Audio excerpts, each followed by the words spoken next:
Your doctor ran your blood work. Everything came back normal. You went home still exhausted, still told it was stress, or age, or just how you are. Here's what they didn't test.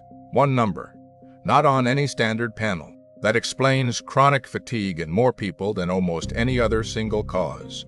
And almost no doctor orders it unless you specifically ask. By the end of this video, you'll know exactly what to ask for and why you weren't told sooner. 450 million people. That's how many humans are living with chronic fatigue right now. Not jet lag, not a rough week. Structural exhaustion, the kind that doesn't respond to sleep, and almost all of them have been told the same thing. Sleep more, exercise, drink water, and almost all of them are already doing that. So here's the real question. Why is it still not working? Because somewhere in the last 20 years, researchers quietly discovered something that changes this entire conversation. Tiredness and sleep deprivation are not the same thing. They are two completely different biological states. You can sleep 8 perfect hours and still wake up running on empty. Because fatigue doesn't live in your sleep. It lives in your cells. It lives in your hormones, your gut, your nervous system, and in the one number your doctor almost certainly didn't check. Think about the last time you felt genuinely energized. Not caffeinated, not artificially boosted, just clear. When was that? For most people watching this, they have to think for a while. That's not aging. That's not a busy schedule. That is a signal. The medical system is built to find disease, not dysfunction. You can walk into a doctor's office exhausted every single day, get a full blood panel, come back normal, and leave with nothing. You weren't failed by your doctor. You were failed by the system that trained him. And that changes everything about where we look next. To understand what's actually happening, we need to talk about what energy is. Not the motivational version, the biological one. Every cell in your body runs on one molecule, ATP, adenosine triphosphate. Think of it as cash. Every movement costs ATP. Every thought, every heartbeat, every breath. Your mitochondria make it. Tiny structures inside almost every cell you have, converting oxygen and glucose into fuel, converting fuel into you. But here's where it gets genuinely strange. Mitochondria aren't just your energy factories. They're ancient. About 1.5 billion years ago, a bacterium was absorbed into a larger cell. Instead of being digested, it stayed, it adapted, it became the mitochondria, which means the engine producing your energy right now is a 1.5 billion-year-old organism living inside every cell of your body. When it works, you feel alive. When it doesn't, everything dims, not suddenly, not dramatically, just slowly, quietly, less. Medicine has only recently started taking this seriously. Mitochondrial dysfunction is now linked to chronic fatigue, brain fog, depression, anxiety, conditions that spent decades being dismissed as psychological. They weren't psychological. The energy simply wasn't being made. That changes what we're looking for. And it changes where. There are 5 things draining your energy. 5 systems. All of them documented. All of them fixable. None of them on a standard blood panel. Let's go through them, one by one. First drain. And the one most people think they understand, but completely don't. Sleep is not one thing. It's not like shutting down a computer. It's a cycle. 4 stages. Repeated 4 to 6 times per night. Stages 1 and 2. Light sleep. Temperature drops. Heart rate slows. Entry point. Stage 3. Deep sleep. This is where everything actually happens. Your brain physically shrinks. Just slightly, opening gaps between neurons so cerebrospinal fluid can flush through, clearing metabolic waste, including amyloid plaques, the same ones linked to Alzheimer's. Your pituitary releases the majority of your daily growth hormone. Tissue repairs. Immune system resets. Cellular damage gets fixed. Then REM, where memory consolidates, emotion processes, and your brain runs its nightly maintenance cycle. And here's the part that should stop you cold. 8 hours means nothing if you're not getting enough deep sleep. Studies show people who sleep 7 to 8 hours often spend less than 15% of that in deep sleep. The target is 20 to 25%. That gap, that single 10% gap, is the entire difference between waking up restored and waking up broken. Three things are stealing it. Alcohol. Even one drink, you fall asleep faster. But the sleep you get is architecturally hollow. Screens within an hour of bed. Blue light cuts melatonin by up to 50%. Your brain delays its own sleep signal. You fall asleep later, wake up the same time, and lose the tail end of your cycle, where deep sleep lives. And room temperature. Your core body temperature needs to drop 15 degrees Celsius to even initiate deep sleep. Optimal room, 65 to 68 degrees Fahrenheit. Most people sleep far warmer than that. But here's the strangest part. You can't feel the difference. 8 hours of shallow sleep and 6 hours of architecturally perfect sleep feel completely different. One leaves you destroyed, one doesn't. But from the outside, you slept 8 hours. The number is meaningless without the structure, and almost nobody is tracking the structure. If you've ever woken up more tired than when you went to bed, that's Drain 1 running right now. But here's the thing about Drain 1. It's not working alone. There's a hormone that's supposed to give you energy every morning. For most people, it never fires. There's a hormone most people completely misunderstand. Cortisol, the stress hormone. That's accurate. But it's also your energy hormone, your wake-up hormone. In a healthy body, cortisol spikes sharply in the first 30 to 45 minutes after waking, up to 50% above baseline. That spike is what makes you feel ready, alive, engaged, present. It then drops through the day, lowest point around midnight, when melatonin takes over. But here's where it gets dark. Chronic stress. And modern life is almost entirely chronic stress. Flattens this curve in one specific, predictable way. No morning spike, or the spike comes at 2 p.m. instead of 7 a.m., or cortisol stays elevated at night when it should be at 0. The result? No energy in the morning. Maximum alertness at 11 p.m. Can't sleep when you want to. Can't stay awake when you need to. Your entire alertness cycle inverted. Researchers now call the accumulated damage from this allostatic load the total physical cost of being chronically in stress mode. You don't feel it as stress.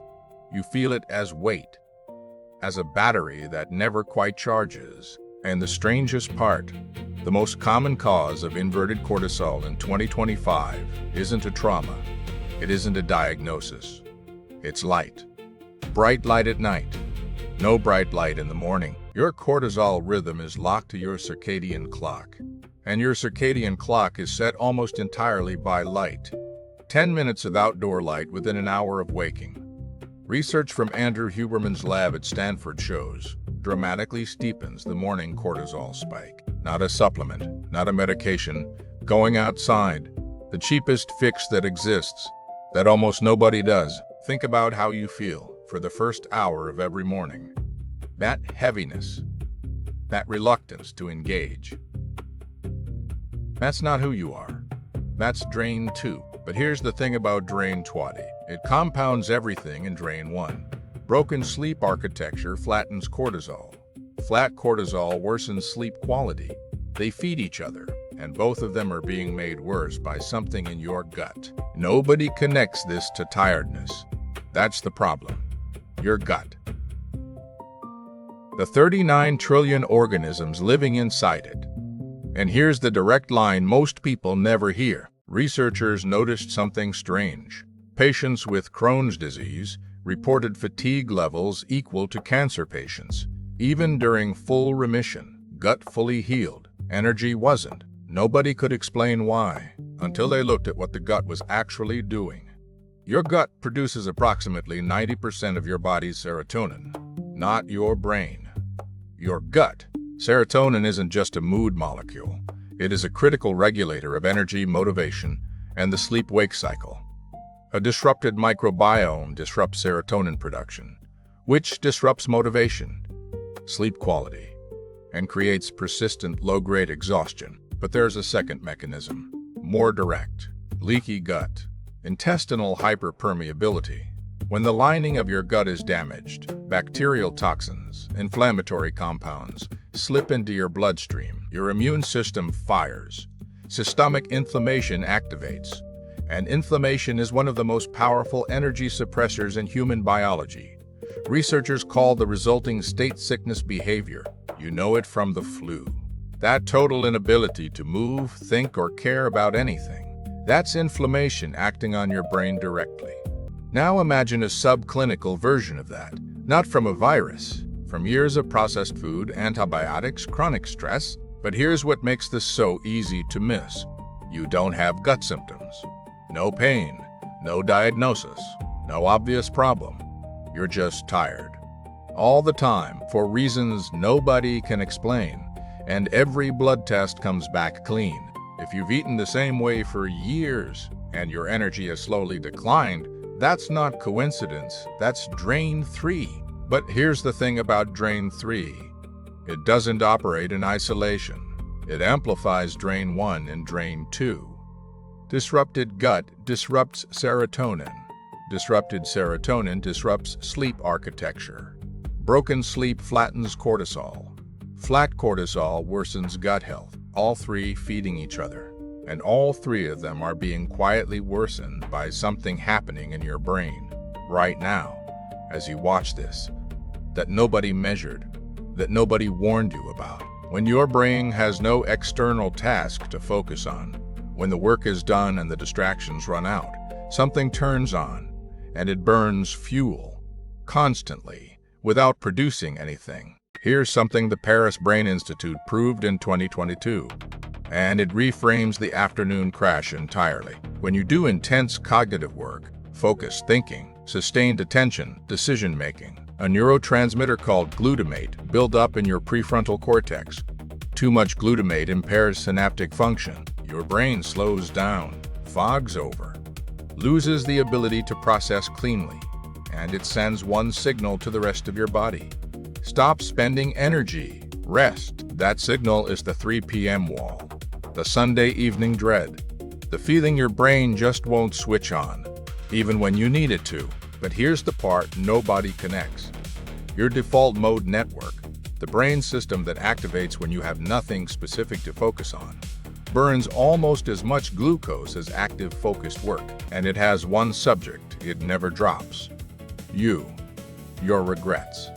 Your anxieties, your comparisons, your unfinished conversations. The loop in the shower, the one that starts at 2 a.m. That loop is metabolically expensive.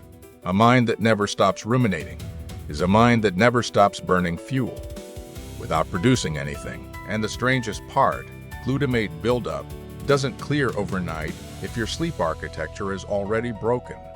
So the person sleeping 8 hours on damaged sleep cycles wakes up with the same cognitive fatigue they went to bed with. They think they're tired. What they are is a brain running yesterday's exhaust into tomorrow, still waiting for a maintenance cycle that never came. Think about how you feel at 3 p.m. every single day. That's not laziness, that's glutamate, and it's measurable. But here's what makes drain 4 different from the others. You can't supplement your way out of it. You can't exercise your way out of it. There is one thing that clears glutamate. One, and it's the same number your doctor never checked. This is the one I mentioned at the start. The number your doctor almost certainly didn't check. Iron. Not the hemoglobin number on your standard panel. Serum ferritin. The stored form. Standard panels check hemoglobin. If it's normal, no anemia, the conversation ends. But here's what that misses. You can have completely normal hemoglobin and critically depleted ferritin. And low ferritin causes fatigue, brain fog, poor exercise tolerance, and sleep disruption before anemia ever appears. Here's where it gets genuinely maddening. The reference range for ferritin on standard lab reports is 12 to 300. A result of 14 gets marked normal. But optimal for energy and neurological function is 50 to 100. Not 14, not 22, 50 to 100. The gap between technically not deficient and actually functioning is an order of magnitude. And it never gets explained to you. Why does ferritin matter for energy? Direct chain. Iron is essential for mitochondrial function. Those 1.5 billion-year-old energy factories, they need iron to run. Low ferritin, low mitochondrial output, low energy. Simple, documented, consistently ignored. And here's who this hits hardest. Women of reproductive age. Endurance athletes. Anyone who's been plant-based for more than a year. If your last blood test came back normal, ask for the ferritin number specifically. Not iron, not hemoglobin, not CBC. Ferritin, if it's below 50, you just found your answer. After years of being told there wasn't one, all 5 of these have been in peer-reviewed research for over a decade. Your doctor wasn't trained on any of it, not because the science is new, because the medical curriculum hasn't been updated. You weren't failed by your doctor, you were failed by the system that trained them. Normal isn't optimal, and not sick is not the same as functioning. The 5 energy drains, all documented, all fixable. But none of them get fixed if you keep accepting your blood work is normal as a complete answer. And here's the final twist. Most people aren't failing at sleep. They're applying a quantity solution to a quality problem. Fatigue is not a personality trait. It is not laziness wearing a medical costume.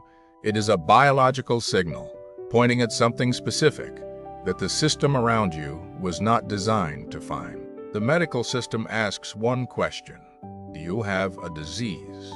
The question that actually matters is different.